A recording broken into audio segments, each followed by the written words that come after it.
So I hope everyone had a good lunch and we have a wonderful afternoon. Looking forward to this panel.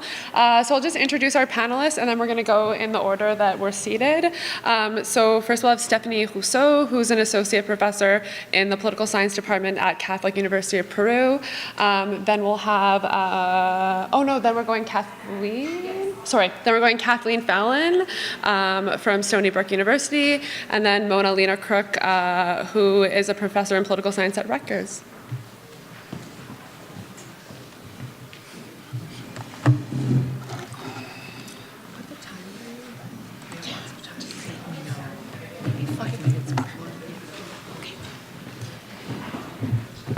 Good afternoon. It's really nice to be here. Thank you to the organizers, to ICID. I'm a Montrealer, and I'm also I did also my PhD here at McGill, so it's always nice to be back. So I'm going to be talking about the political agency of Latin American indigenous women. My own work is really focused on Peru and Bolivia, so I'll mostly refer to the experience of these women using the work that I did. But I'll also touch upon the reality that I think applies throughout the region or also to specific countries. So these are some of the faces of the leaders of social organizations that I've been studying and interviewing. You can see also some of the protests that they've been organizing. So these are very special personalities in the sense that for them to become leaders, it requires a lot of courage, a lot of determination, a lot of perseverance, and well, all of them, of course, have different personal histories, but I'm particularly interested as a political scientist in the collective empowerment dimension of our discussion. Somebody in the morning was referring to that as a kind of field that maybe there was less knowledge about the collective empowerment. And I was sort of thinking, oh, well, but I'm actually just studying collective empowerment and not really individual empowerment. So why is it relevant to study these indigenous women's leaders and their organizations and their political agency in general? Just to justify what is, of course, in itself an interesting topic, but just to get some objective notions of why it would be important in the broader discussion. As you know, I'm sure Latin America is the continent with the biggest inequality rates.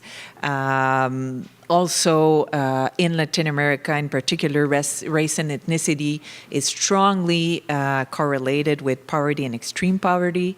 And exclusion from basic human development is strongly correlated with race and ethnicity, with being indigenous or Afro-descendant. Also, as I mentioned in my comment earlier, Latin America has severe rates of gender violence, feminicide, and there's also quite high level of discrimination, gender discrimination in labor market and access to land and property. And an interesting and more positive factor, since the 90s, indigenous women have become political actors to an extent that that was unforeseen. And that goes along the also strong emergence of indigenous peoples as political actors in the region, some of which have led to transformations of the political regime, of the constitution, and in the structure of the state in some of the countries. So a little bit of figures to show how being indigenous and how being an indigenous woman makes a difference and positions oneself more likely in the lower ends of the social structure. You have here, and I must state, because I was in some discussion with some people around lunch, that one crucial factor to consider when wanting to address and work on Indigenous women in particular is the absence or near absence of data, and particularly comparative data. So for those of you who may have ideas or want ideas in where to invest, I think that investing in getting data produced would be very useful to research and to policy making. So as you see there, this is for Bolivia. You can see that in terms of extreme poverty and poverty, there's quite a significant difference in terms of indigenous and non-indigenous people. So higher rates of extreme poverty and poverty, even if overall there's been progress in the last 15 years. Then you see the same kind of gap when you look at Peru, even though the overall figures are better in terms of there's less extreme poverty and poverty. You can still see that there's a gap between indigenous and non-indigenous peoples. This is an interesting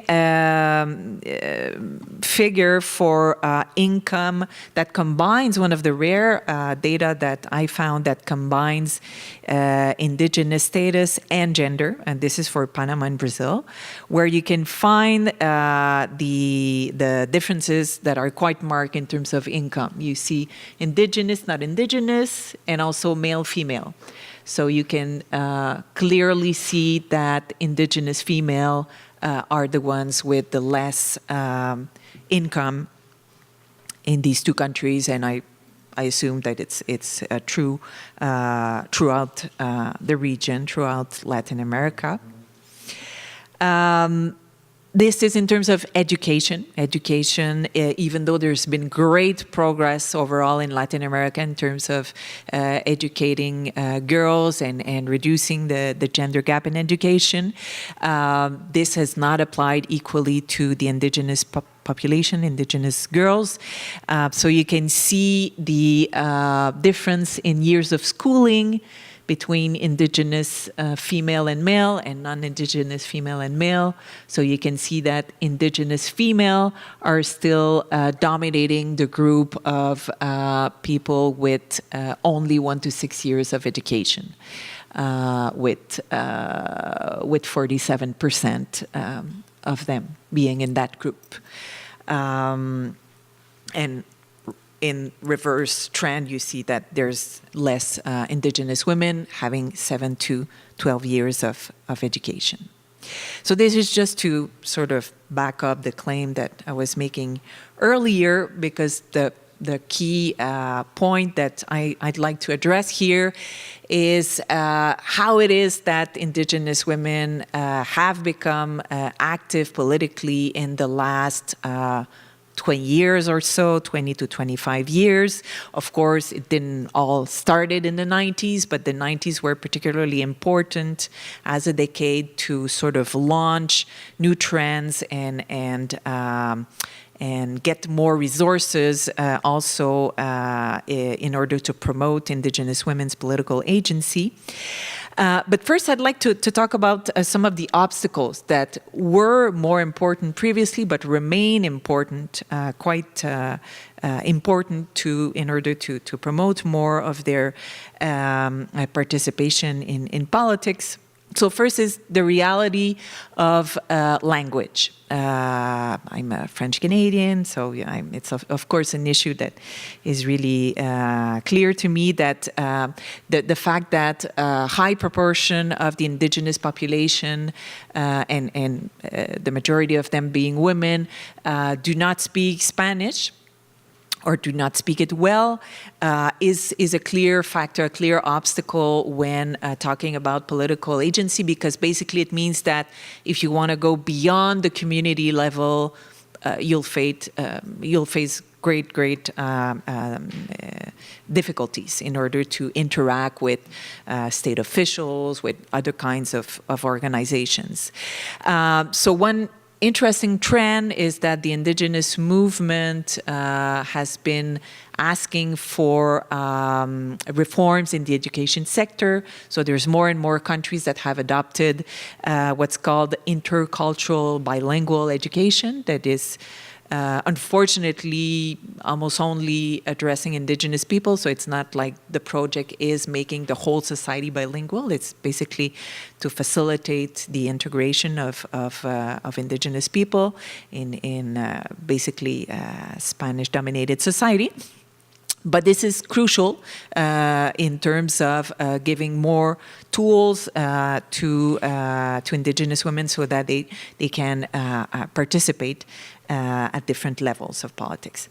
Another clear obstacle which relates to the community level, which is the basic level when trying to understand how an indigenous woman actually starts participating, because they start at the local level.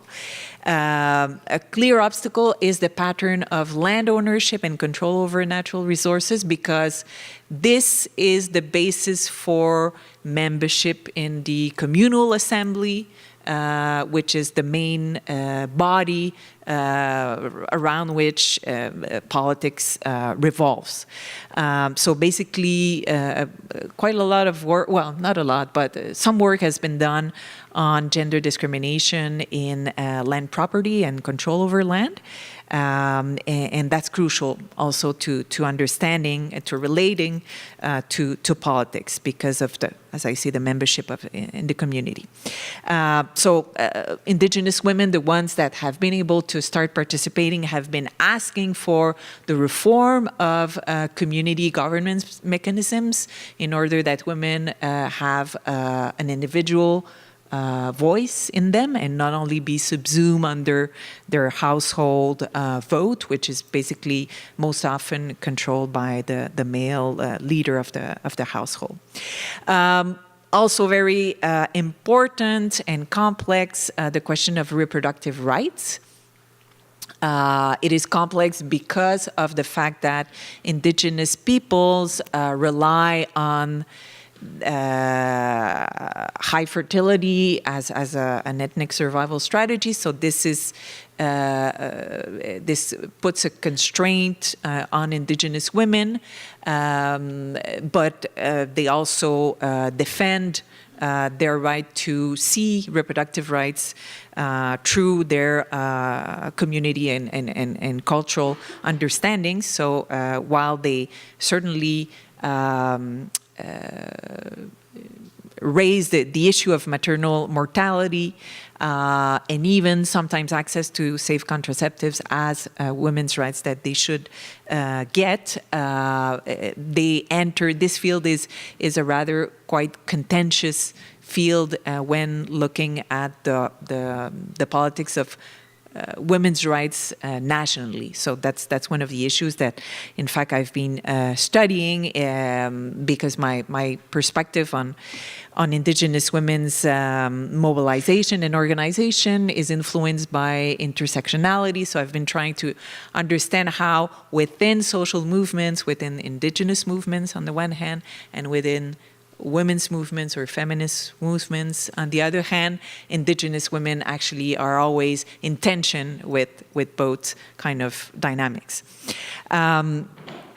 Even though they have been, they've had to confront male indigenous activists and non-indigenous women's activists in both movements, they have managed to become more and more important as social leaders, and this has also to do with some of these factors in the sense that it's not purely their own, willingness to become involved, of course, but a lot of different demographic and economic changes have sort of pushed them towards, having to participate politically.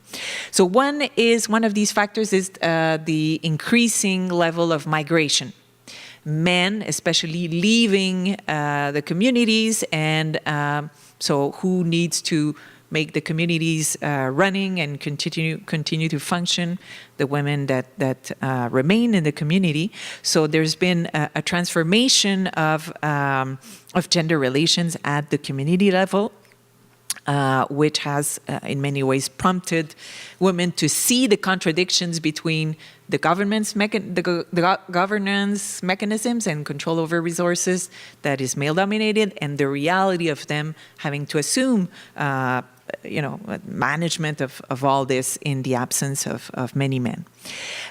Also the question of education. Clearly access to primary and sometimes secondary education has made a huge difference because basically it allows women to have the tools to communicate and understand what is going on, at higher levels, beyond the community level also.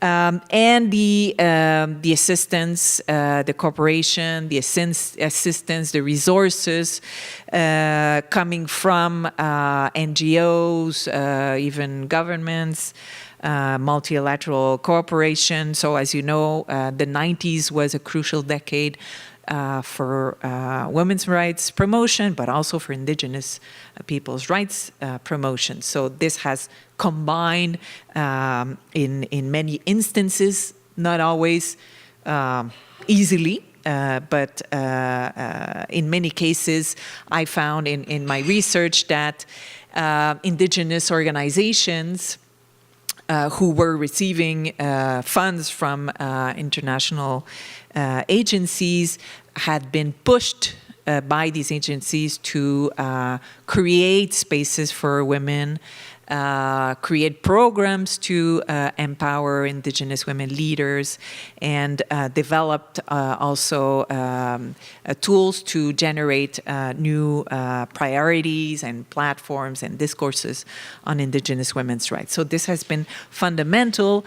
And currently, this is becoming a problem because, as you know, many countries of Latin America, especially South America, have moved from the category of lower income countries to middle income countries, and so there's less international cooperation in these countries, and that's translating into much less support to people like indigenous women in indigenous organizations. So that's a serious issue. Last factor, as you know, the Latin America is dominated, and some countries like Peru in particular, by a very high extractive development model. So this, as you know, is conflicting a lot with the livelihoods and the visions of indigenous peoples.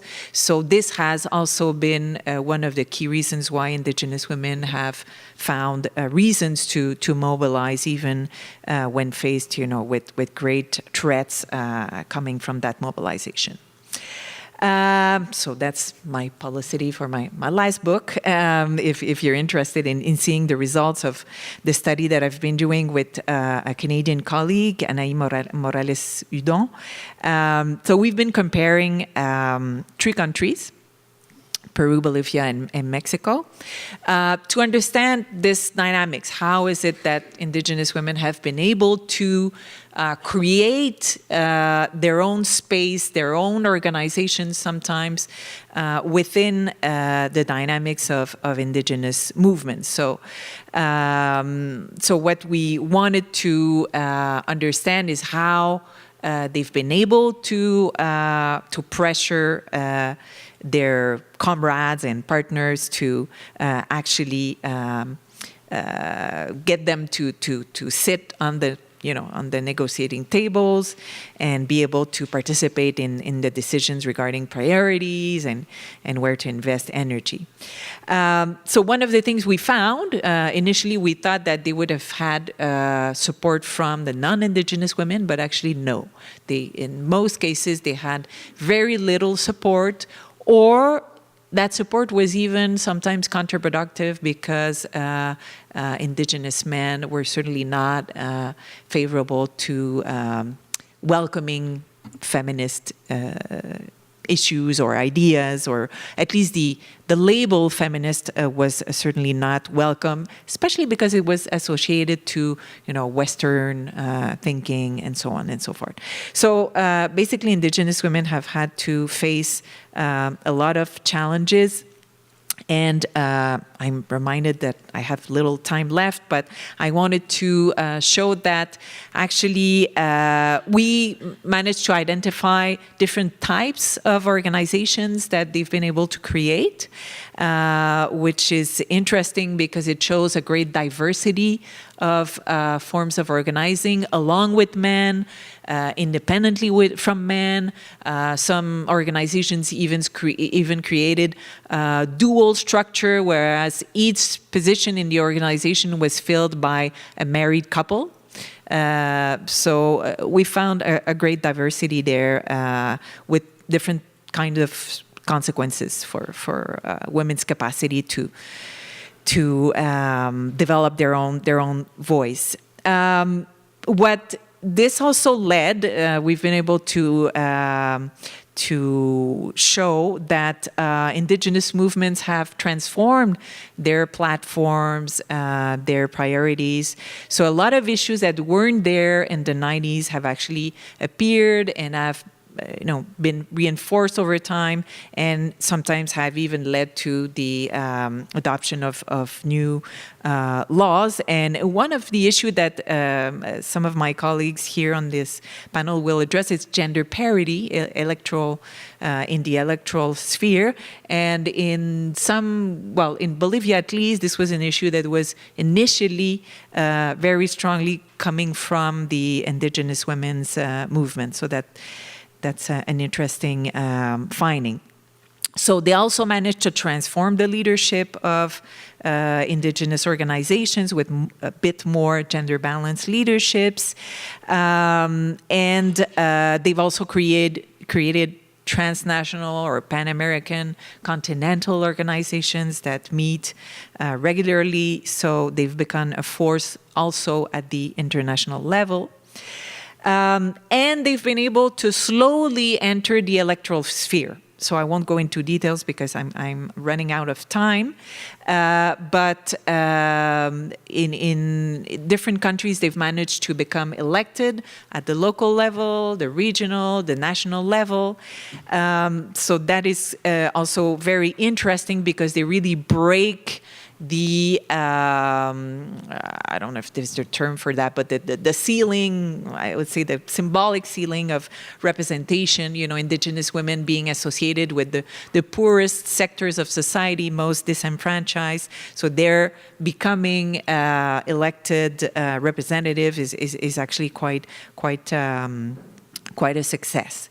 However, just to conclude on that, this is some figures that show the number of regional government councillors in Peru that have been elected mostly with the help of gender and indigenous quotas. So in terms of gender, it's 30%. The law states that parties should include 30% women in their list. In terms of indigenous peoples, it states that they should include 15% of indigenous peoples. But it's not a quota that is addressing the issue of indigenous women. So they can actually be completely, left out of the quota affirmative action policy. So in effect, you see in the total column at the end that indigenous women, mujeres indígenas, are very, very few in the total elected regional councillors.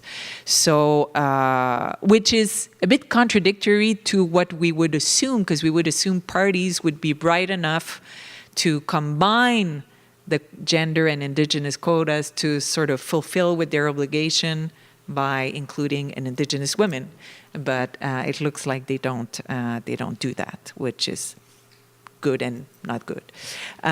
So I'll conclude with that, just to leave you with the challenge that lies ahead. Being able to really go through the ceiling of political representation is still quite a challenge. Thank you.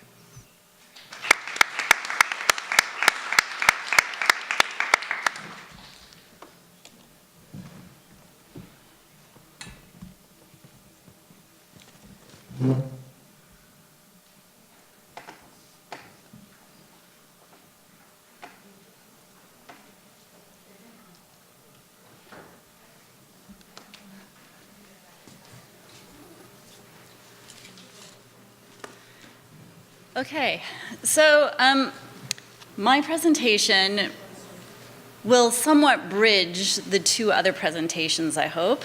We're all bringing something similar to the table. My presentation, I'm looking at women's rights in relation to women's representation, women's movements, and the state. When we think about women in politics, most people think about women in politics in relation to government representation, where they fit within the institutional structure. Yet, historically, women have been excluded from government institutions, and they still are often excluded now.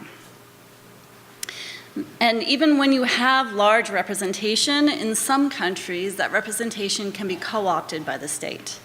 And that's why a number of individuals have begun to look at the role of quotas to get women into government to increase representation. Yet because women are continually excluded, this leaves alternative options to social movements. So social movements really become key and central to women in order to engage the government process, in order to engage institutions, and in order to address women's rights issues. So in my previous research, what I've done is I've looked at democratic transitions as moments in time where women can insert themselves to create change within the institutions, within the constitutions themselves, in order to increase representation. And in this research, what we found is that it is possible for women to insert themselves at those moments in order to increase the representation and also in order to transform constitutions. But the democratic transitions have to be complete. That is, there can't be any holdovers from the previous regimes that are present in deciding how the institution, or how the new government structure is created, and deciding what the Constitution is. It can't be an old Constitution that is brought into being. It has to be completely new. At the same time, there has to be cohesive women's coalition formed. And this coalition has to be across income, across race, across ethnicity, in order for it to work, in order for themselves to insert themselves. Additionally, through this research, what we found is that it's not just that moment of democratization, but the type of democratization that leads to differing outcomes, particularly in relation to women's legislative representation, whether they're transitioning from authoritarianism, civil strife, or communism. So for example, in all of these situations, you see a drop in women's legislative representation with the initial transition, but among civil strife countries, you see a much faster uptake of women's legislative representation. From communist countries, it's much slower. And much of this is historically based. So from this research, what we learn is, first, social movements do matter. They are important. And second, that the types of state transitions also matter. States are important in this process. So the project that I'm working on now, and it's just in the beginning phases right now, but the project that I'm working on right now is looking at, okay, once these institutions are formed, how is it possible for women to address women's rights issues in relation to those institutions? And so what I'm looking at is the passage of domestic violence laws. And in the process, we're continuing to examine the role of democracy, the role of social movements, the role of representation, but what we're adding to it is global influences and economic levels of the state. And the primary argument here is that social movements, women's legislative representation, and states all matter if we want to create change for women in politics. So So generally the research question is, what factors contribute to the passage of domestic violence laws across developing countries? And we look at two different types of laws. The first is any new domestic violence law that has been put on the books. And the second is domestic violence laws that are more stringent in that they have or they incorporate protections for women. The time period is from 1980 to 2010. We include 118 countries, and we use event history analysis. So essentially, we're just looking at what are the factors that lead to the passage of these laws. To give you a little background in relation to the passage of domestic violence laws, a lot of this began in the early 1990s. The Human Rights Conference in Vienna in 1993 was during this time that the slogan "Women's Rights is Human Rights" was formulated, and this really stuck throughout. This frame of women's rights as human rights was brought forth to Beijing, Fourth World Conference on Women in 1995. And it was at Beijing that women activists really focused on violence against women and decided that violence against women was one of the primary issues they wanted to address. And in order to do so was to focus on domestic violence laws. This led to the passage of new domestic violence bills passing significantly from that time period across developing countries. Now the question is, why exactly is this happening? Obviously, the transnational women's movement, no doubt, had a part to play in it, but what other factors are contributing to this? Now, if we look at the qualitative literature, what we find is that the studies indicate that transnational women's movement had a huge role in it through the networks and connections among activists and them placing pressures on the government, but also through regional diffusion. That is, neighboring countries are learning from neighboring countries about domestic violence laws and incorporating that into their process. And these qualitative studies are really important as they give us nuances to understand what's going on. But at the same time, we don't get an understanding of the global patterns that take place in relation to the domestic violence bills and what's going on there. And in relation to quantitative studies, there are no quantitative studies that look at what factors contribute to these passages over time across developing countries. Now, when we examine this, in looking at the literature, we determined that there are 5 primary factors that should contribute or could contribute to the passage of domestic violence laws. And so we focus on these 5 aspects. And the first is diffusion, which I just mentioned previously. And this is the diffusion of ideas and practices between nations, right? So if there's an activist in one country and there's an activist in another country and they're neighboring countries, they most often network with one another, talk to one another, get ideas from one another, and that's how domestic violence laws can be shared in this way. It's accomplished through organizations applying pressure to adhere to certain expectations. And previous studies have shown that this has been the case in the passage of the Convention of Elimination against all discrimination against women and in the institution of women's political quotas. Then women's activism, which I had just talked about as well, the post-Beijing effect, the fact that after Beijing at 95, you see an increase in women's legislative, you see the passage of domestic violence laws at that point. And then you also had the argument that with increases in women's international non-governmental organizations, or WINGOs, you will have more pressure on governments or states to adhere to the passage of domestic violence laws. In relation to democratic and democratizing states, these states are more likely to advance women's human rights issues. In relation to women legislators, as women's legislation increases, you expect them to be more likely to pass legislation that protect women's rights. And in relation to CEDAW, you expect states that sign on to CEDAW to be more committed towards women's rights and more likely to work toward passing domestic violence legislation. To this, we add another layer. And we argue that income is a moderating factor in relation to these 5 factors. That where countries are placed within the developing country context, that all developing countries obviously are not monolithic, and even within these groups, they are not monolithic. But what we can do is we can see how within these groups, there are differences in how social movements emerge, how women's legislative representation plays out, how regional diffusion plays out, et cetera. So by looking at low middle income countries in relation to middle income countries and in relation to upper middle income countries, we imagine that we'll find different patterns in how they play out. And if we look at the passage of domestic violence laws over time, we can see how we see the patterns play out. So in this case here, the 0 is 1980, that was our start date. So 10 is 1990, and what you see is around 1995, it just starts to take off. So here you already see the post-Beijing effect as far as the passage of new domestic violence legislation is concerned. If you divide it then in between low income, low middle income, and upper middle income countries, you see differences, you see different patterns and how those different patterns play out, where the low middle income is the lowest one on the screen. Similarly, if you look at protection-specific domestic violence legislation, you have similar patterns that emerge. They're different, but they're also similar in many respects.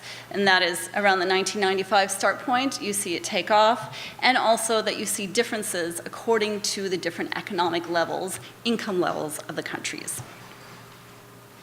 So if we turn to the results, of course, when all these models are run, we include all the control variables, et cetera, but here I'm just focusing on the primary variables for the purpose of the narrative. So what we see first, democracy, level of democracy is significant, CEDAW is significant, and regional diffusion is significant. What's surprising is that women's legislative representation and WINGOs are not significant. When we move to the next model and we look at income as a moderating factor, what we find is that it's not regional diffusion broadly, but rather regional diffusion in low middle income and low income countries. That's where you have the fastest passage of these laws, is within these specific countries in comparison to the upper middle income countries.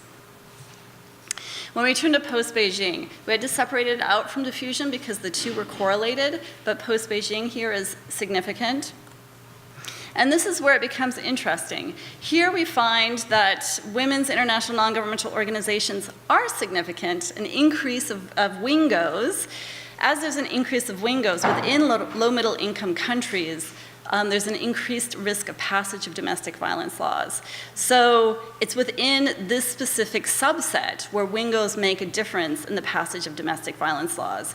And we argue that this is most likely due to the fact that it's in this middle section that women have more leeway to organize and work around the state. Whereas among the low income, they may be working towards other issues in terms of survival. And in the upper middle income, it might be more established in some way. And then if we look at women's legislative representation, we similarly find that it's moderated by income, and that in the upper middle income countries where there are increases in women's legislative representation, the domestic violence laws are faster to pass in these countries. So again, it's in specific income groups that we see how it plays out. If we turn to the passage of domestic violence laws with protections, we see similar, but again, different results. So again, we see democracy, CEDAW, WINGOs, regional diffusion. We don't see women's legislative representation. Regional diffusion, again, it's among the low middle income and low income countries where it's most important as to how it plays out. Post-Beijing, significant.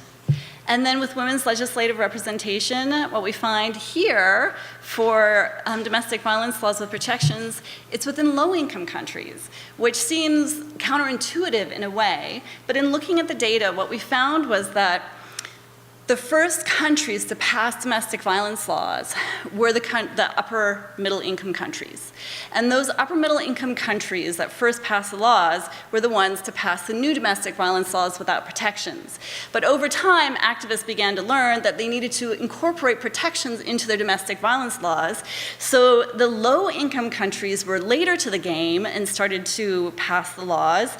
And when they did it with protections at the first time of passage, and they also, when they had higher levels of women's legislative representation, their countries were quicker to pass these laws, these domestic violence laws.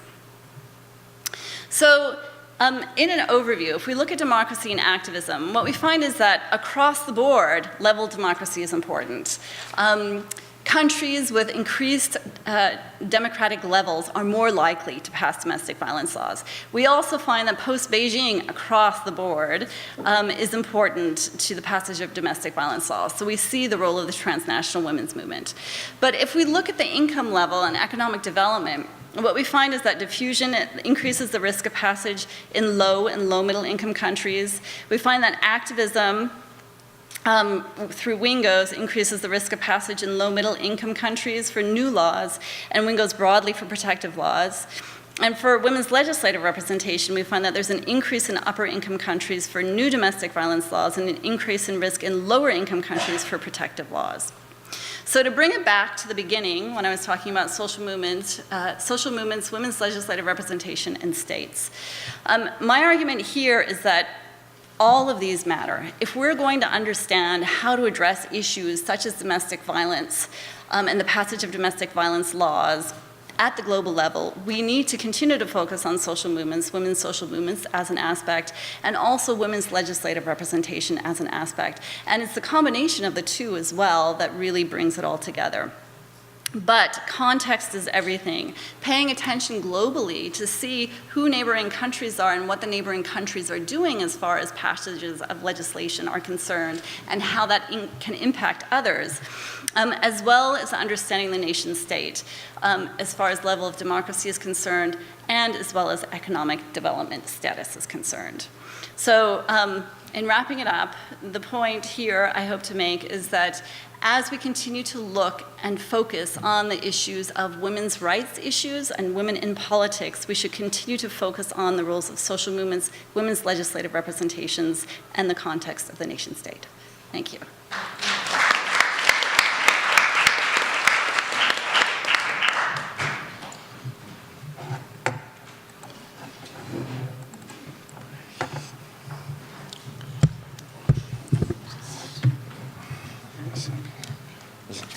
Yeah, it should be fine. Just put it under like that, maybe. Yep. Maybe just move it over a bit so you have access to the arrow to switch the slides. Yes, perfect. Got it, thank you. Okay, so thank you so much for inviting me to participate in this panel. So in my presentation, I'm going to try to pull together some different threads in my research over the years, hopefully into a more coherent whole. So my starting point is remarkable increases that we've seen in women's parliamentary representation in recent years. So over the last 2 decades, the world average of women in parliament has more than doubled, and in some regions has actually increased 3 or 4 times the level that we saw in 1995. And of course, this is data from the Interparliamentary Union. Every year it reports the share of women in parliament. And 1995 is chosen because, of course, that's the year of the Beijing conference. We also see a Beijing effect here. So there's a number of things that help us explain how we got more women into parliaments over the last 20 years, but the most significant of the developments has been the widespread diffusion of electoral gender quotas, largely since 1995. So today there are more than 130 countries around the world that have some type of electoral gender quota, whether that's at the state level or at the party level. And so this was the subject of my first book, which was published in 2009. And in that book, I explored some of the differences in policy design, the different paths that we've seen to quota adoption, and then finally reasons for variations in terms of the impact of quotas on the number of women elected. So one of the things that I learned, I think very powerfully, from that research was that although quotas can play an important role in increasing the number of women in elected office, they don't remove all barriers to why women are underrepresented in politics. When you think about it, there really are just a technical reform to the candidate selection process. And what really struck me in the many case studies that I worked with, was the extent of ongoing resistance to the political inclusion of women, even after quota adoption. So in this article, which I published in 2016, I tried to map these dynamics, identify 3 mechanisms or tools that have been used to render quotas illegitimate and to justify resistance to gender quotas. So this is a table that appears in my book, and it just sort of shows here that this resistance to gender quotas happens before elections, during elections, as well as after elections. So prior to elections, quotas tend to be criticized on legal grounds, drawing on false universalism to argue that quotas are illegitimate because they violate constitutional guarantees of equality. So the idea is that quotas for women are illegal because they discriminate against men. During elections, elites often creatively, on purpose, misread quota requirements to favor male incumbents as well as male newcomers over women. And this is because they recognize that quotas really do entail a zero-sum game, right? In order to increase the number of women, you have to mathematically reduce the number of men. Finally, after elections, women who win their seats through quotas are often criticized as lacking merit, drawing usually on cultural norms that equate masculinity with leadership. Luckily, there are different counter strategies that I also map in that article for how we help legitimize gender quotas and support quota implementation and the women who are elected through quota measures. Like many quota scholars,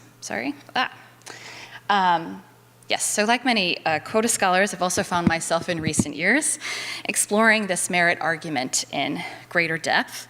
So in a 2016 article with Mary Nugent, who's one of my graduate students at Rutgers, we identify, and then we evaluate 9 common arguments made against all women shortlist, which is the form that gender quotas take in the United Kingdom, using empirical data. So I've just pasted in a few of our findings here, but just to summarize, we find that women who become members of parliament through all women shortlist tend to have on average 5 more years of prior political experience than their non-quota counterparts, so they're not skipping steps, right? There's a huge pool of very qualified, experienced women to draw on. We also find that although quota women tend to have slightly more elite backgrounds than male Labour Party MPs, they are far less elite than male and female MPs in other political parties. And finally, we find that women who are elected through quotas perform equally or outperform their non-quota counterparts on a variety of different measures of legislative activities. For example, they ask far more questions than other members of Parliament, which is a very important role of legislative scrutiny. So, I've kind of come to conclude that the scientific proof that people are asking, are these women really more qualified? Do they really have merit? Even though I've, shown this in multiple case studies that I've done, many of my colleagues who've studied these dynamics in other countries and other regions, all of these studies find that women elected through quotas are equally or more qualified than the men in Parliament. Okay, so let's just dispel that myth once and for all. However, that doesn't always achieve broad agreement that quotas actually don't undermine merit. So a few years ago, I was doing an interview in Senegal with a religious leader who was also a member of Parliament, and he just kept saying that he opposed gender quotas. Maybe you know who this is, opposed gender quotas because he said the women who'd been elected through a gender parity law in Senegal were unqualified. They were all illiterate, they just were terrible MPs. And my research assistant, we had just interviewed an academic who had done a study and actually said, are the women qualified? Are they literate? What kinds of educational levels? What languages do they speak? And we find, of course, that the women are very highly qualified, very, very skilled. And he just said, well, I just don't believe those findings, right? And I've tweeted my article with Mary, And then you have people saying, well, you know, I just don't believe those statistics. Or these official statistics from the British Parliament. And it just made me think this difficulty that all of us are finding really comes to this tweet. It's sort of summed up in this tweet that a colleague of mine put out yesterday from an interview with Stephen Hawking, who was being interviewed by Piers Morgan. And he said, you know, we don't need any more scientific proof. We actually need people to start accepting that women are equal to men, right? The scientific proof is already out there, but it's really cultural change and change in attitudes that's really what's lacking. Another manifestation of this ongoing resistance is the subject of my current research on violence and harassment against women in politics, as well as my collaboration for the last several years with the National Democratic Institute on their Not the Cost campaign to stop violence against women in politics. So this is a concept that's becoming more and more known, but a lot of people ask, what is violence against women in politics? And this is the definition that's given by NDI in their electoral assistance work around the globe. So they write that political violence can be experienced by anyone involved at any level of the political process. It affects and is directed at people of all genders around the world. But the issue of violence against women in politics has three distinct characteristics. It targets women because of their gender, its very form can be gendered, and its impact is to discourage women in particular from being or becoming politically active. And scholars and practitioners have increasingly recognized four dimensions of violence against women in politics.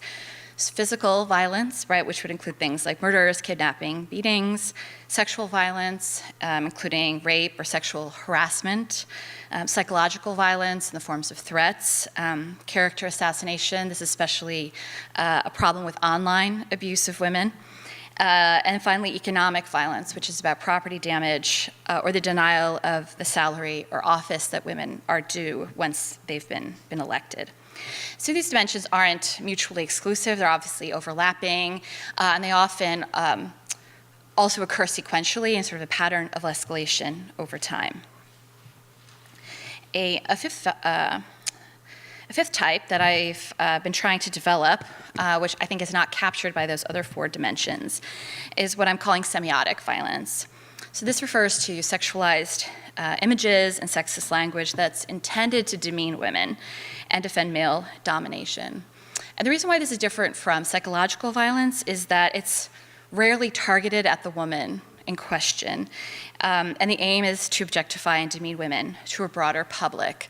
So Soraya Shamali wrote a very interesting article about if you Google the name of female politicians and the word porn, it often comes with all these photoshopped images and videos of fake images of female politicians. I mean, Hillary Clinton's probably the worst example of that. But if you Google the name of male politicians' word porn, it's usually their views on porn and things that they've said against it. And it's really about trying to demean the competence of women, because we know that when people are sexually objectified and you focus on their bodies, that is associated with a lower estimation of their competence, right? So objectification reduces views on the competence of those individuals. And the reason why I think this is so important part of the landscape is that it really does affect how people think about women in politics. So we don't have a lot of data yet on this phenomenon, but at the end of 2016, the Interparliamentary Union published the first global study on this topic. And as part of this research, female parliamentarians from all regions of the world, from different political parties, right, governing parties, opposition parties, very experienced women, very young women, different kinds of characteristics. And I think most stunning finding of this research was that more than 80% of those who were interviewed said that they'd experienced some type of psychological violence related to their work in politics. About a third had experienced economic violence, 1/4 some form of physical violence, and 1/5 some form of sexual violence. And so this really shows that this is a very important problem that is very much multifaceted. So a common response to some of these trends is that, well, politics is just a violent place. And I think this is an idea that's reflected very well in this quote from Winston Churchill. And if you go to the website of the Winston Churchill birthplace, they actually use this quote. And he says that politics is almost as exciting as war and quite as dangerous. In war, you can only be killed once, but in politics, many times. However, although we could think about this as an issue of freedom of expression, right, that this is absolutely important for democratic scrutiny, we can also argue that threats, intimidation, they cross the line of democratic critique. And especially when we see this on social media, it actually creates a challenge. It tries to undermine the freedom of expression of the people who are targeted. So I've just copied here the Swedish government recently issued an action plan where they talk about this as the defense of the freedom of speech is the name of their action plan for dealing with hate and threats against journalists, elected officials, and artists. Another troubling implication of this phenomenon is its effects on gender equality. And there's growing evidence that seeing violence against women in politics has started to turn more and more young women off politics as a result. And we know that that obviously has a very immediate short-term effect, but also a very long-term effect on the political pipeline. When we look at the fact that who's targeted, for example, by online violence, it tends to be women more than men. It tends to be members of racial minorities more than people from majority groups. And Diane Abbott, who is a British MP who's been very much targeted for this abuse, points out that it's also problematic because it has an impact on substantive representation. It's about trying to silence the voices of marginalized groups in the policy process. And finally, we could also think about this problem as a human rights issue. As former Secretary of State Madeleine Albright wrote in an editorial on International Women's Day in 2016, when she talked about the hidden reality of violence against women in politics, she says that freedom is not possible in any society when women who speak out are brutalized, intimidated, or silenced. Right, so this is really a problem that is a basic violation of human rights as well. All right, so what can be done to address this violence and harassment? So in 2012, Bolivia became the first country in the world to criminalize political violence and harassment against women, and that's been followed by bills introduced in at least 5 other Latin American countries, most recently in Honduras last week. In Mexico, we've seen the fact that it hasn't been possible yet to pass a law on this, that members of different state agencies came together to develop a protocol for addressing political violence against women that included the electoral courts and the state women's agency, among other actors. We've also seen some political parties start to speak up about this issue, most notably Liberal International, which is the international organization of liberal and centrist parties around the world. And they entered this statement to the UN's Human Rights Council on the need to end violence against women in politics. Most of the dynamism, though, on this issue is really coming from civil society. In California, this group called We Said Enough was formed by women in California politics, so legislators, lobbyists, and staff, to fight sexual harassment in the California state legislature. In 2016, a network of civil society activists, politicians, party members, and journalists came together in France, where they launched a manifesto on sexual harassment and sexual violence in French politics. And I think that the title of this manifesto is very interesting. They're calling for an end to the conspiracy of silence around these issues.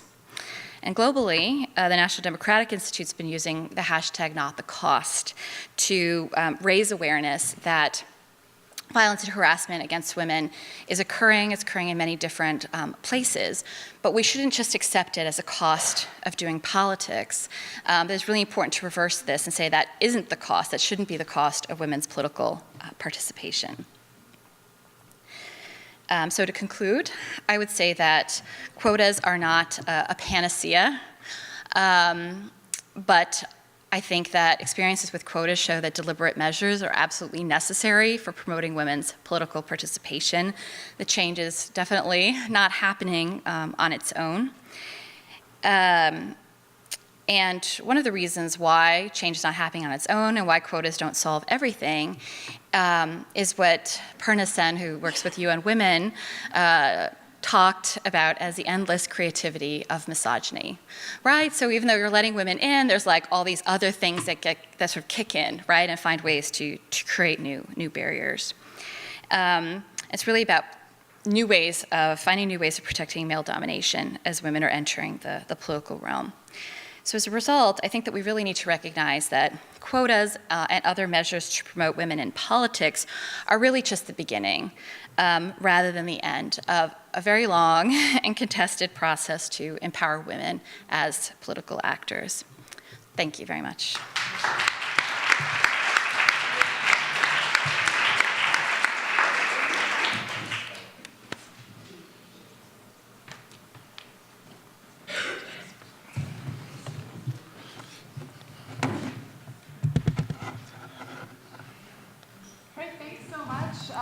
Those were great talks. I thought we would open it up to the room. Maybe take 3 questions or so.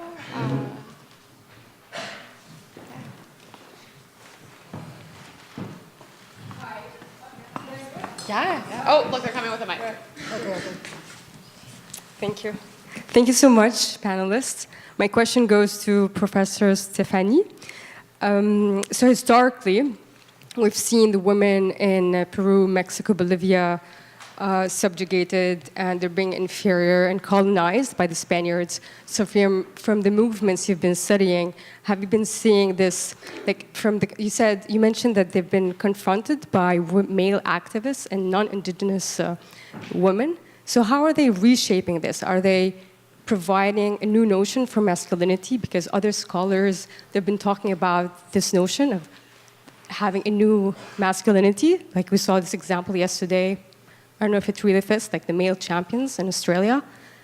And another thing, for the intercultural bilingual program, do you see it as assimilationist or isolationist?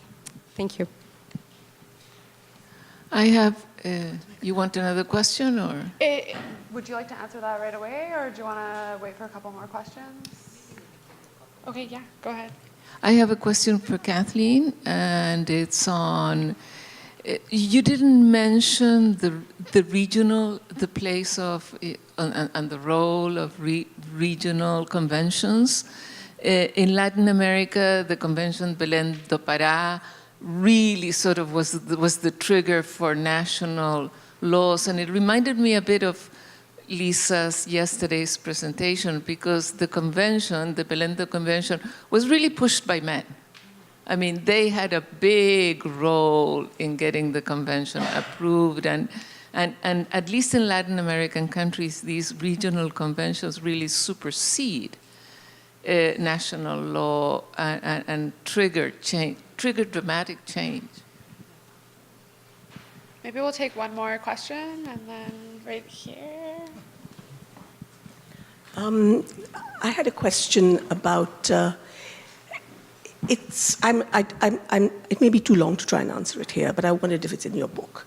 So it's this issue of how women who are part of marginalized groups like indigenous peoples, and where the group has been recognized as bearers of collective rights, how do women's rights within those groups play out? And how, because they must be aware that they as a group are marginalized and subject to stigma and prejudice, but how do they assert their own rights within it? And I wondered if then I'll go and read the book rather than go into a detailed explanation. And one thing I did want to say on Purna Sen's comment about the endless creativity. I was just saying, it doesn't seem particularly creative. I mean, you know, all we see is variations on violence of various kinds, you know. Do you want to start, Stephanie? Yeah, okay. Thank you for the questions. The first question on whether this process of the emergence of indigenous women as political actors, has it led to discourses or practices that renew masculinity? It's a tough question, because I think you would need to really have a lot of detailed studies to really, answer properly. But I would say in general, no. In general, from my own research at least, it hasn't meant that men have, questioned themselves very much. So what it means is that indigenous women have been able to name problems, talk about gender violence in communities, and sometimes, managing even to get men involved in, initiatives to transform that. But I wouldn't say that it really questioned, masculinity in that sense. At least not at a political level. Maybe at a community level, but not at a political level. In terms of intercultural bilingual education programs, that's also a tough question to answer, because every country that's adopted it has its own process, and so there's a whole literature on that. But in general, it has emerged as a policy that was more assimilationist than emancipatory. Because, as I was mentioning, the main goal initially was to Hispanize the indigenous population, and facilitate their integration in the broader society. But I would say that the strengthening of indigenous actors in politics has questioned that. So there are debates, there are new policies, there are reforms that seek to put intercultural bilingual education in the hands of indigenous peoples themselves. So in some regions, they have become involved in, designing curriculum and stuff like that. So I would say it's changing right now in many countries. This big question, which is of course at the core of the work on indigenous women, in many places, is exactly how do you manage to reconcile or women's individual rights with collective rights? And there's not one single answer, but I would say that on that issue, the country that is, it seems to me, most advanced in really thinking this issue and acting on it is Mexico. For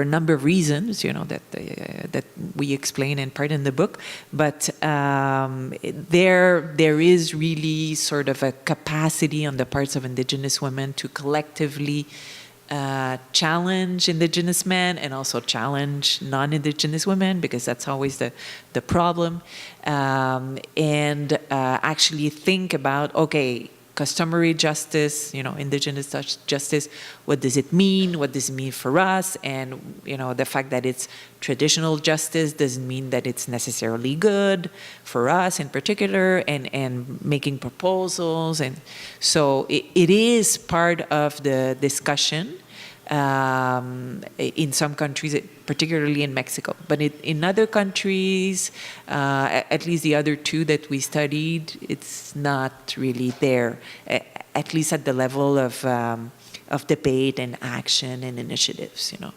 It is a very difficult issue, very, very difficult. And for Indigenous women to start working on that, they need to be sufficiently empowered and recognized, especially by male Indigenous leadership, and in order to be able to assert themselves without being seen as traitors to their communities. And so it's a very complex issue, but very interesting. Thank you. Yeah, just on the endless creativity comment, I do agree with you in one part, but the other side, I just feel like my jaw is constantly dropping at the things that I find out. In Brazil, for example, they're like, well, the law says you have to reserve positions for women on the list, but we don't actually have to fill them, right? So they actually had to change the law to say, you need to put women there. In Bolivia, rather than nominating enough women, they just feminized the male names on the list. So Julio looked like Julia. And I think, that took some thinking, right? In France, for example, men who were upset that they weren't put on the list, they just created competing lists, right? It's list proliferation. So they'd be number 1 on their list, even though they would have been number 5 on the party's list. And finally, more recently, I've learned about different fake news initiatives. In Ukraine, for example, a prominent female politician was very much character assassinated through, I guess, Russian bots and other things like that. So I think it's varied and, quite widespread and taking new forms all the time.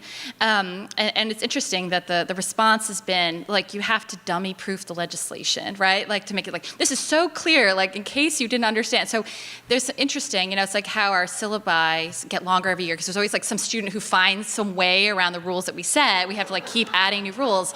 Seeing this happen with quota legislation and accompanying decrees and things like that.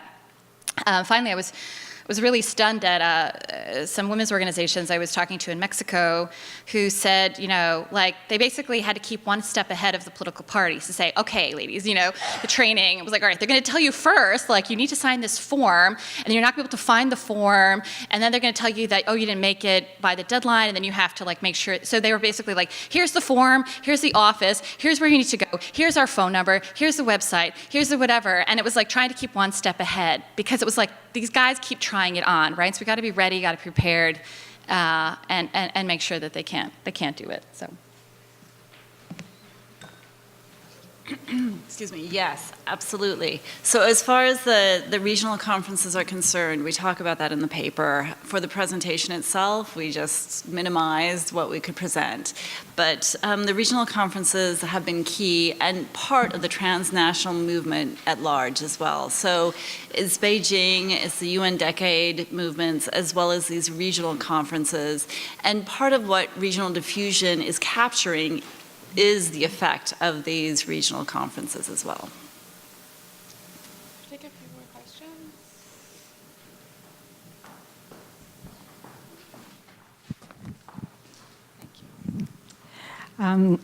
I want to share a short story with you, and I also have a question.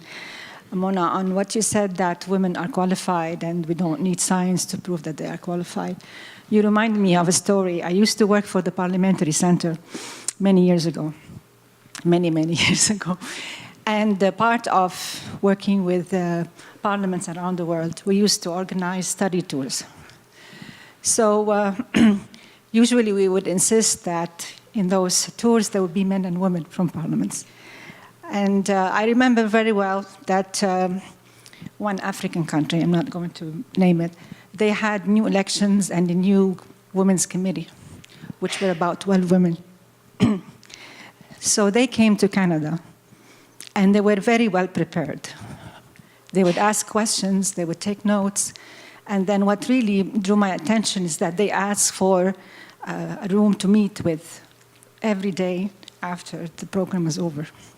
They would go and discuss and go over what they learned during the day, and they would come next morning at 8, all 12 of them, very prepared, ready for next day, for 5 days. That was a totally, completely story than what the men did during the 5 days there. So when you were talking about, I remember the story, which is a true story. And would you like me to tell you what did the men do after 5 o'clock? The other question I wanted to ask you,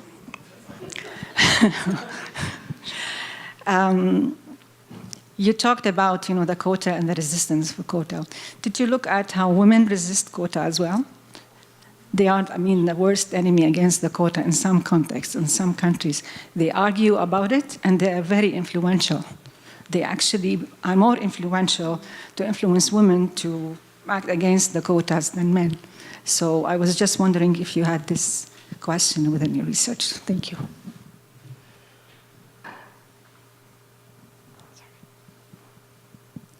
Hi, thanks to all three speakers for the presentations. They were wonderful. I actually do research on political participation and violence against women, but only in Macedonia. I work at a think tank that does research on this.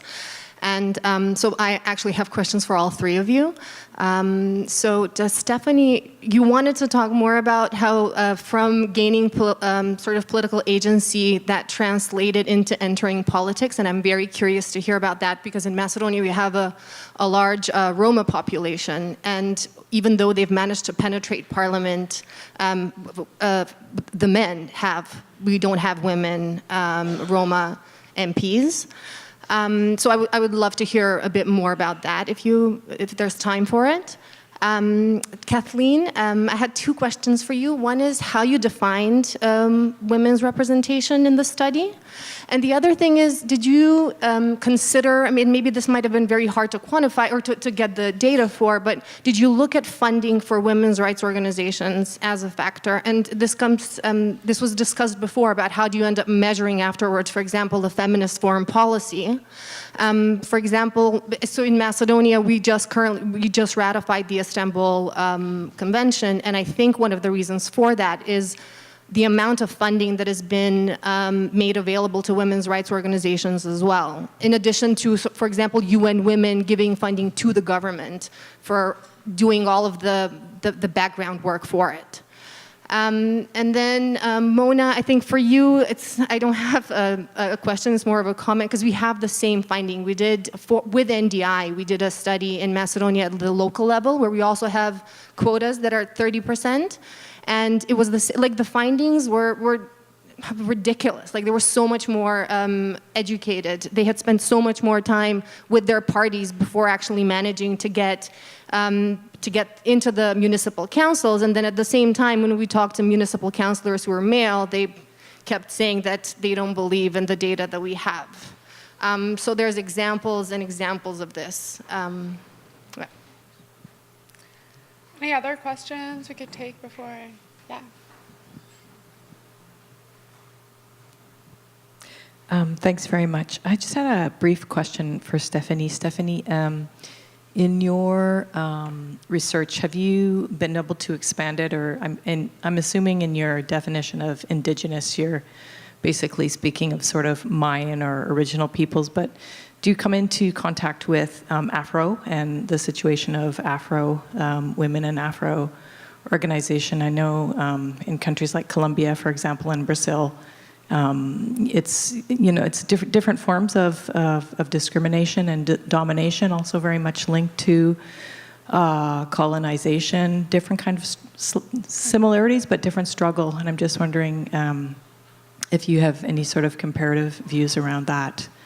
Or if it's mostly restricted to Peru and Bolivia, where, largely you have a larger sort of what we would call here First Nations groups.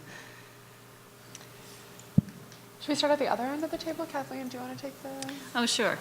So how we defined women's legislative representation, it was the percentage of women in the legislative body taken from the Interparliamentary Union. And as far as the funding, we don't have access to anything like that, but would love it. So if you have any source for that, that would be great. But as far as I know right now, we can't actually use something for that. Yeah, on the issue of qualifications, I find this, there's so many things more to be written about this. But I'm also struck by the work of people like Alice Egley and Stephen Carrow, who find that even when you do an experiment where you have the same CV or the same speech, and you give it a male name or a female name, respondents will often deem the man to be more qualified and to have performed better, right? And so there's this, I think definitely, an aspect of, running while female that runs through this, right? It's like women are never going to be enough, right? People always find a reason why, she's not likable enough, or, there's some other reasons that disqualify a woman from holding political office. I also find it really striking. I've presented some of my research on merit and qualifications to really diverse audiences, and when it's mainly men in the audience, they just kind of growl and, just frown. Women always smile and nod. And it's like we all kind of, and I think it really gives us a sense of like, to question merit, the idea that merit already exists is very challenging, right, to male domination. And it's something that women know. I mean, we all been passed over for some completely mediocre man, right? So it's the kind of thing that we know this to be true, right? But how do we convince people that this is important? But I also think, why do we need to convince, right? But it's definitely part of that debate. And I would just add on the whole running versus men versus running versus women. And quotas work in different ways, but people in the UK, the all-women shortlist require women to compete against women for candidate selection versus the open seats. And parliamentarians that I have interviewed who've contested both seats say it was much harder to be selected in the all-women contest than it was in the open contest. Because in the open contest, people notice you're different from the other candidates, but women came and were prepared. They had done their homework. They had been there. The guys just kind of showed up and winged it, right? Whereas you show up a contest of all women, all those ladies are super prepared, really qualified. So it's much more difficult to be selected. So I just want to emphasize that just running against women doesn't mean that it's an easier way in. Finally, on the local level, I think what's really interesting is that violence against women in politics has really gotten onto the agenda because of the experiences of women at the local level. The local level is where a lot of this happens. The women in Bolivia who were able to develop this concept and get legislation were the locally elected women who formed a network, started talking to each other about their experiences, and they were like, oh, that happened to me too. And it's really interesting. The legislation is a very thorough documentation of the different forms this kind of resistance can take. Very much comes from the local level. And Swedish debate also comes from the local level. Local level, people know you, they know your family, they know where your kid live, where you live, where your kid goes to school. It makes you more vulnerable to attack. And finally, why is this a phenomenon that's so hidden? Well, partly it's because violence against women is just so naturalized in our society, this hostility to women in leadership positions. But it also happens because it's also hidden because it's happening within political parties. Within political parties is the #1 location of violence against women in elections, women in elected positions. It's because they're displacing the men in that party that could be holding that position as well. So it does happen across parties, but more often within parties. It also is perpetrated by members of women's own families. And this is a real problem. It's worry about bringing shame to your family, right? Or undermining the position of the husband in the household, right? So it's something that it's been very hard to lift forward, right? The assassination is a very obvious case of violence against women in politics, but we don't necessarily see those other things that are, in these more secret, hidden spaces. So the first question regarding how do you go from being a social leader to a party candidate, this has to do with, I would say, two things in the countries that I've studied. First, the transformation of the party system, because indigenous women do not tend, in general, to run in traditional parties, either left or right. They tend mostly to run in new parties. And also it has to do with quota legislations, in the sense that faced with these quota obligations, parties look for, okay, which women can I put on my list? And because indigenous women have managed to become important social leaders, that become recognized in the public sphere, et cetera, they are appealing, to parties who look for leaders to put on their list. So that would be the main explanation, because in Latin America, it's quite clear that, especially in rural areas, the way to become a political figure is through social organizations, that have a sort of pyramidal structure, from the local, regional, and national level. So that was also replicated by indigenous peoples and indigenous women in their trajectories, So they had to go through various levels before becoming candidates, especially at the national level. The other question regarding Afro-descendants, in the countries that I studied, they are quite a minority of the population, especially in Bolivia, and they tend not to work in similar spheres with indigenous peoples' organizations. And actually, there's very, very few spaces where they collaborate or generate common platforms. A bit more in Bolivia. There's been a bit more joint work, but not very much. So basically, I did not study these dynamics. I would say that it's even more challenging from the little that I know, because of the story, the colonial history, and the whole social relations created from the time of colonization. I think it's even more a challenge for Afro-descendants to organize politically and develop leaderships, at least in the countries that I've studied in. But I'm pretty sure it's quite different in Colombia and in Brazil, obviously, so I won't answer for that. Thanks. I think we have time for a last round of questions. So my question is for Mona.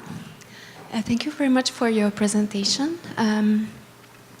So I was wondering if you have encountered situations where those quotas have elicited less resistance, and what would explain the difference? And I also have a second question. I'm wondering how well your results traveled, because I'm very happy to hear that MPs in Great Britain are equally qualified, if not more qualified, than non-quota MPs. But I'm just wondering, in less developed countries where women have less access to education, are not encouraged to speak up, if they, if you would expect to find the same results. And I'm asking this because I focus on Africa, and it seems that in rural areas, at least at the local level, women are not necessarily interested in participating in politics, but are encouraged by their husband, who often happen to be, from the higher classes in rural Africa, and they more or less represent the opinions of their husband rather than articulating their own ideas. So that's what I've heard through the branches. So I was just wondering, if you could expand on whether you think your results would be found in other cultural contexts. I think there's a question right here.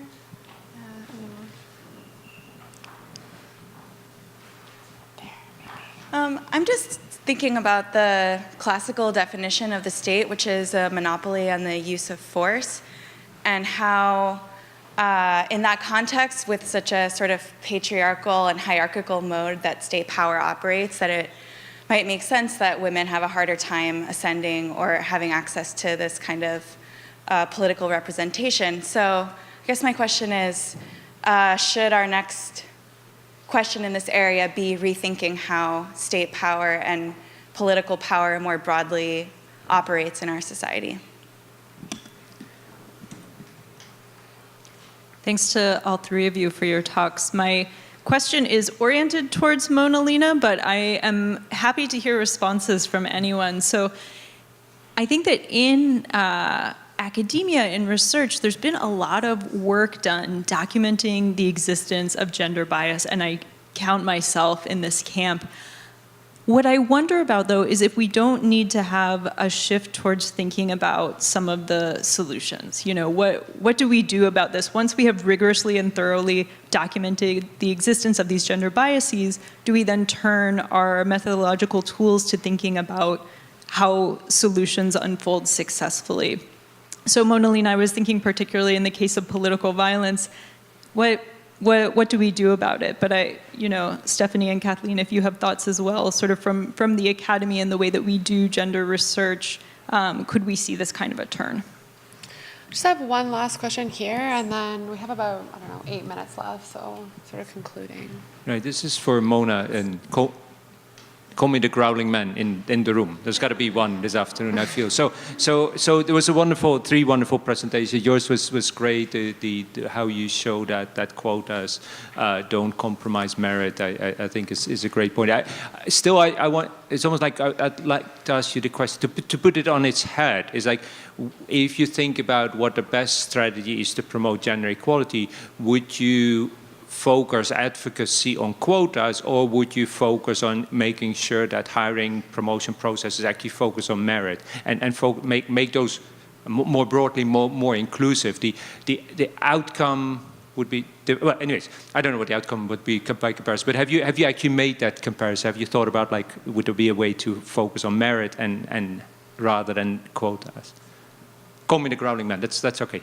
It is 4 o'clock in the afternoon. Well, why don't we start with Mona, and then...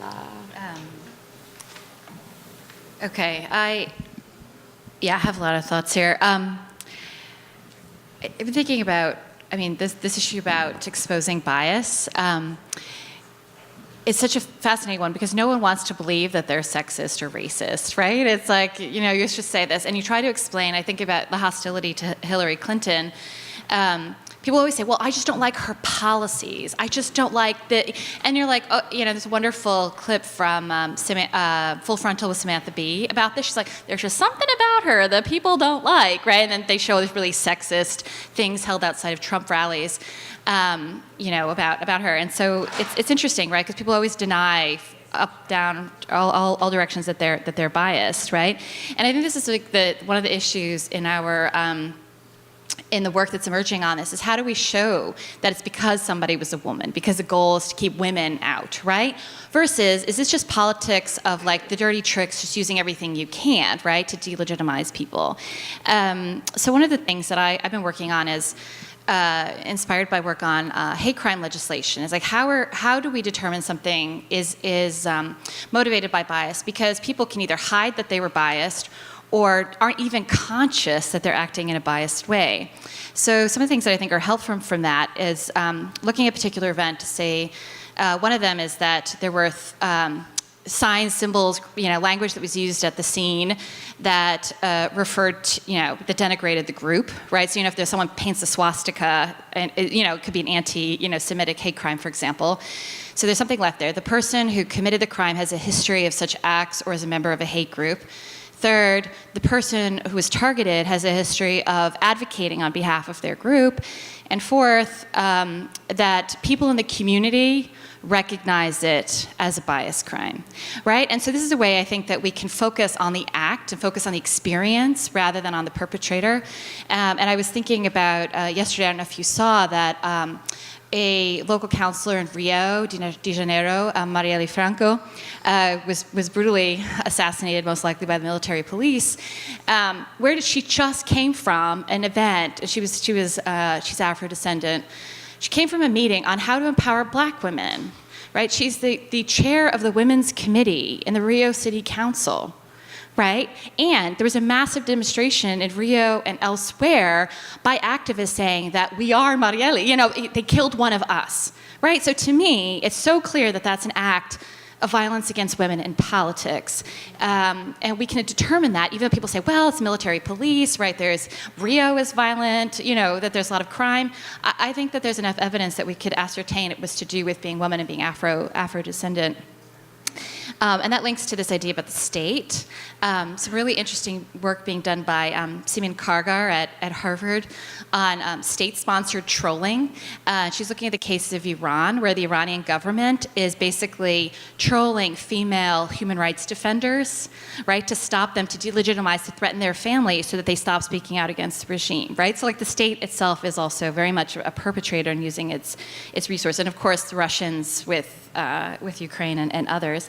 Just the last thing I was going to say about intersectionality, I think, is really really important, is that it's, you know, even when we're talking about women and the bias on the basis of gender, obviously it's connecting with so many other different facets, but it's really about the same thing. And I'm really struck by the hashtag that people use for Marielle Franco. One of the famous sayings related to her is Marielle presente, which means Marielle is here. Right, Marielle is taking space. You know, she's here. You can't ignore her. And this idea about women going into a space, an Afro-descendant going to a space that's meant for white men, right? And I think that really gets the sense of what this whole problem is about, and also why it's so difficult to address it. So we have about 4 minutes left, so I'll just ask you guys to keep your comments to just a couple of minutes. Thanks. You can go ahead. Well, just to comment on what Mona said, I think that political violence, what to do about it, the first thing is show that it exists, reveal it, and if it helps also to reveal the violent character of politics in general, so much for the better. Because I think that that's a particularity of the women's movement, to having insisted on violence as a disempowering phenomena, and if it can help to also, you know, address broader forms of violence in politics, or contribute to the discussion on gender violence in general, I think that's going to be something that we all benefit from. But it is something that women's activists are working on. They're working to demonstrate that political violence against women representative is a gendered form of violence. And so if you're interested, I'm not sure who asked that question, but if you're interested, there's already you know, some work that are circulating, arguments, discourses to show, because of course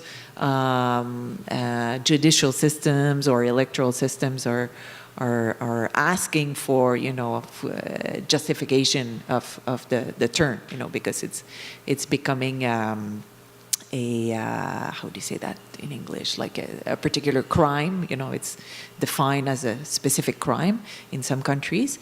So it has required working on, you know, define it very clearly, specifying the acts.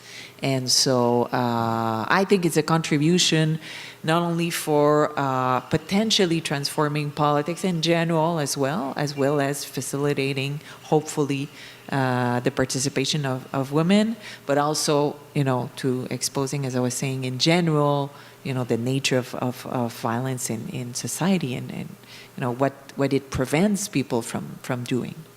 Because in the political context, is very, it's as banal as it is totally terrible.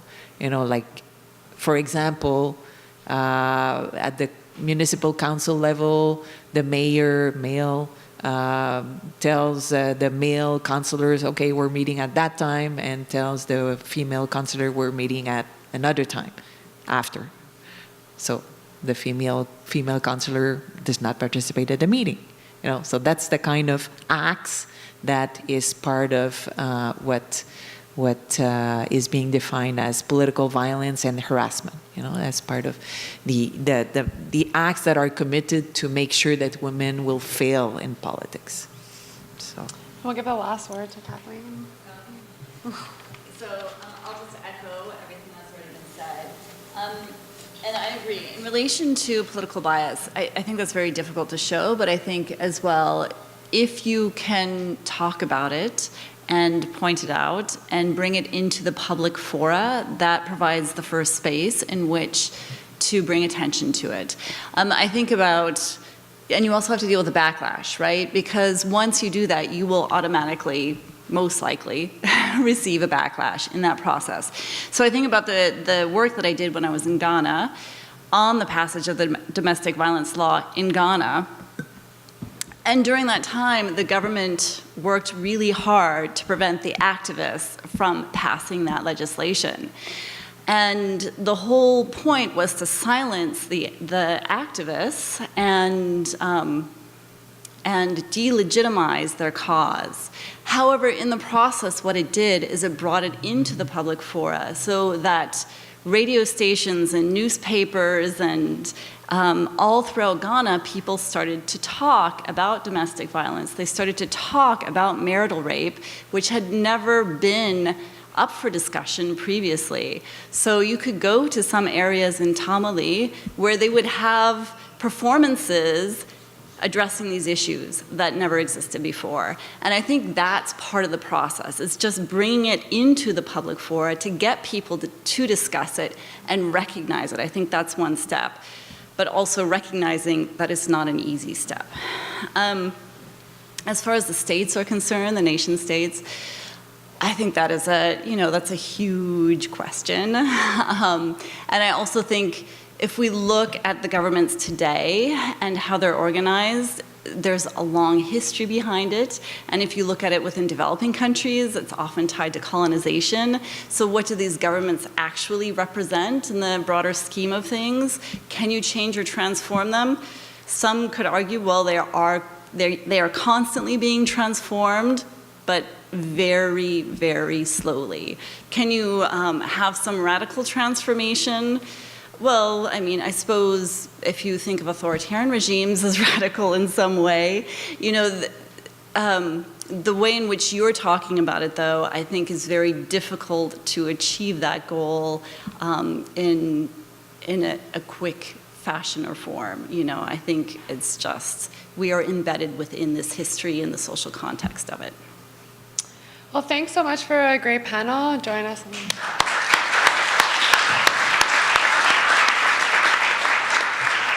And we'll see you back here at 4.